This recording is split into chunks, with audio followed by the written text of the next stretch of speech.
인물 중심, 기업 분석, CEO 톡톡. 안녕하십니까, 박보현입니다.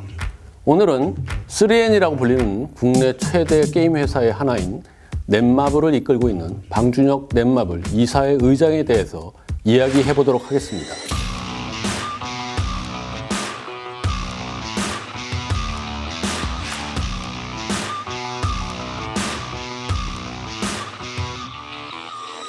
지난해 10월 코웨이 인수전에 넷마블이 깜짝 등장하면서 관심을 이끌었습니다. 게임 회사하고 별로 관련성이 없는 그 생활가전 렌탈 회사에 왜 뛰어들었는지, 방준혁 의장의 결단이 과연 무엇이었는지 굉장히 궁금했는데요. 코웨이 인수의 그 의도가 무엇이었는지 그 속내를 하나씩 파헤쳐 보도록 하겠습니다. 비즈니스 포스트의 윤희종 기자가 자리를 함께 했습니다. 네, 안녕하세요.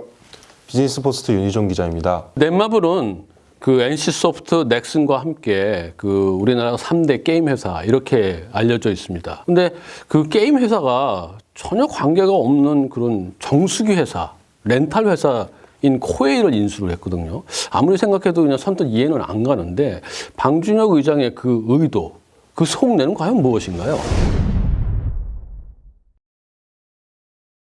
아마 이 소식을 들었던 대부분의 사람들이 이상하다고 생각을 했을 겁니다. 그리고 지금 인수 작업이 거의 마무리됐는데 지금도 그렇게 생각하는 사람이 많을 거고요. 하지만 최우선 목적은 생각보다 간단합니다. 바로 돈이죠. 돈이라고요. 그러니까 머니. 물론 회사가 돈이 굉장히 중요하겠죠. 하지만 회사가 회사를 인수할 때는 그 시너지도 생각을 안 할 수 없거든요. 방준혁 의장이 본 그 시너지가 있다는 건데 그건 과연 뭐라고 저희들이 볼 수 있을까요? 사실 게임을 포함한 콘텐츠 사업이라는 것이 초기에 개발 비용이 굉장히 많이 들어갑니다. 그리고 개발 단계에서 그 게임이 흥행을 할지 실패를 할지 예측하기가 힘들죠. 그렇기 때문에 굉장히 불안정한 사업이다 이렇게 볼 수도 있습니다. 하지만 최근에 구독 경제가 트렌드로 자리 잡으면서 본업이 도박성이 큰 사업이기 때문에 꾸준히 수익을 낼 수 있는 어떤 신사업이 필요하다 이렇게 생각한 거죠. 흔들림이 없는 캐시카우, 그냥 꾸준히 안정적으로 돈을 벌어다 줄 수 있는 그런 사업이 필요하다. 뭐 이 점은 저희들 그렇게 이해할 수 있겠습니다. 근데 아까 말씀하실 때 최우선 목적이 돈이다 이렇게 얘기를 했는데 반대로 또 해석을 해보면 최우선 목적 말고 그 다음에 좀 다른 목적도 있다 이렇게 해석이 될 것 같은데 방준혁 의장은 도대체 그 돈을 어디다 쏟아붓기 위해서 그렇게 많은 돈을 들여가지고 캐시카우 코웨이를 인수했는지 이게 궁금하지 않을 수 없습니다. 도대체 왜 이런 일들을 하게 된 건가요? 게임입니다. 넷마블은 게임 회사니까요. 하지만 단순히 게임에 투자한다기보다는 좀 더 큰 걸 보고 있다고 생각해야 될 것 같습니다. 바로 글로벌이죠.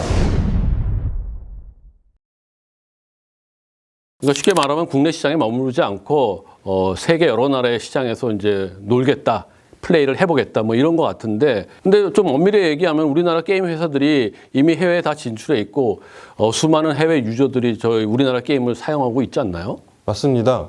아까 말했던 3N, 넷마블, NC소프트, 넥슨 모두가 글로벌 사업을 진행하고 있죠. 특히 넷마블의 글로벌 사업 비중은 훨씬 높습니다. 2019년 4분기 말 기준으로 넷마블 전체 매출 가운데 글로벌 시장 매출이 약 72%에 이릅니다. 그러면은 목표가 지금 글로벌이다 이렇게 얘기했는데 뭐 이미 많이 나가고 있는데 그럼 아까 윤 기자가 얘기한 방준혁 의장의 글로벌이다 라는 얘기는 뭔가 좀 다른 이야기가 숨어 있지 않나 이런 생각이 들거든요. 이거는 제 말보다는 방준혁 의장의 말을 직접 한번 빌려보는 게 좋을 것 같은데요. 2020년까지 글로벌 탑5 게임 개발사가 되지 못하면 더 이상 우리에게 성장할 수 있는 기회가 없다고 생각한다. 글로벌 메이저 게임 회사들과 동등한 위치에서 시장 패권을 두고 경쟁하겠다. 이렇게 말했죠. 그러고 보니까 올해가 바로 2020년인데 그러면 그 방 의장이 이야기한 것처럼 넷마블이 그 정도 위치에 올라와 있다 이렇게 저희들이 볼 수 있는 건가요? 넷마블이 글로벌 게임 회사들과 동등한 위치에 서 있다고 말하기는 조금 힘들 것 같습니다. 세계로 눈을 돌려보면 액티비전 블리자드, 일렉트로닉 아츠, 유비소프트처럼 막대한 자본력을 바탕으로 게임을 쏟아내는 회사들이 많이 있습니다. 액티비전 블리자드의 예를 생각해보면 2019년 블리자드의 매출이 약 7조 8천억 원 정도입니다. 반면에 넷마블의 2019년 매출은 2조 원 정도죠. 약 4배 정도 차이가 나네요. 확실히 좀 차이는 있어 보입니다. 그런데 제가 그냥 상상한 것 같이 그렇게 어마어마한 막대한 차이가 있는 것 같지는 않습니다. 그렇지 않나요? 그렇습니다. 방준혁 의장이 주목한 것도 그 점이라고 봅니다. 조금만 더 하면, 그러니까 돈이 조금만 더 있다면 붙어볼 만 하다는 거죠. 액티비전 블리자드는 2018년 기준으로 게임을 다루는 전 세계 회사 가운데 매출 5위에 올라 있는 기업입니다. 마이크로소프트나 애플처럼 종합 IT 기업을 제외한 순수 게임 회사 기준으로는 세계 1위죠. 이런 회사들과 매출 격차가 그 정도라는 것을 생각해보면 박준혁 의장이 해볼만 하다 이렇게 생각하는 것도 무리는 아닌 것 같습니다. 그래서 그 코웨이 인수를 통해서 안정적인 자금, 캐시카우를 통해서 마련한 돈을 게임에 쏟아 부어가지고 정말 글로벌 탑 클래스의 그 회사들과 진검승부를 좀 벌여보겠다. 뭐 이렇게 저희들이 이해할 수도 있겠네요. 그렇다면은 궁금해지는 거는 넷마블의 현재 실적 그리고 성과 이건데 이 부분은 좀 어떻습니까? 실적만 놓고 보면 좋지 않다라고 말할 수밖에 없을 것 같습니다. 넷마블은 2019년 실적을 2월 13일에 발표했는데요. 2018년보다 영업이익이 16.5%나 줄어들었습니다. 넷마블은 이와 관련해서 신작 게임의 출시가 지연됐기 때문이라고 설명했습니다. 실적만 놓고 보면은 뭐 이렇게 좋다고 말할 수 없다 뭐 이렇게 했는데 실적 외에 다른 거는 좀 괜찮다. 그런 해석이 좀 가능한가요? 그렇습니다. 방금 신작 게임의 출시가 지연되고 있다 이렇게 말을 했는데 이 말을 뒤집어 보면 신작 게임만 출시되면 매출은 반등할 수 있다.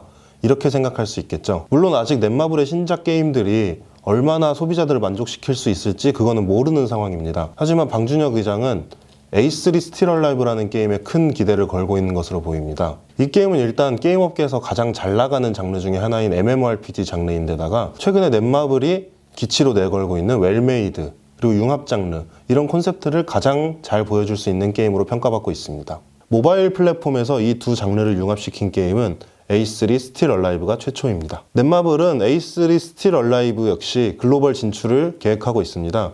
올해 1월 열렸던 넷마블 쇼케이스에서 넷마블은 A3 스틸 얼라이브의 글로벌 출시를 목표로 현지화 작업을 진행하고 있다. 이렇게 말하기도 했죠. 코웨이 사업은 단순히 얘기해보면은 그 게임 회사가 가지고 있는 약점을 보완하기 위해서 안정적으로 자금을 보태주고 또 반대로 게임 회사는 그 자금을 바탕으로 정말 탑 클래스의 회사들과 경쟁할 수 있는 그런 발판을 마련한다. 이런 걸로 좀 저희들이 해석할 수 있습니다. 우리가 언뜻 생각해 보면은 월드 탑 클래스의 게임 회사와 경쟁한다. 이게 좀 멀게도 느껴지지만 반대로 또 방준혁 의장이 그동안 결단력으로서 많은 것들을 해결했었던 것. 이 점에서 보면은 좀 기대도 걸어볼 만할 것 같습니다. 오늘 CEO 톡톡 이야기는 이 정도로 마무리 짓고요. 다음에는 캐시카우 코웨이를 바탕으로 방준혁 의장이 자신의 꿈을 어떻게 하나둘씩 실현해 나가고 목표를 달성해 나갈지 면밀히 좀 짚어보도록 하겠습니다. 오늘 CEO 톡톡 이것으로 끝내겠습니다. 여러분 구독하기, 좋아요 꼭 부탁드리겠습니다. 감사합니다.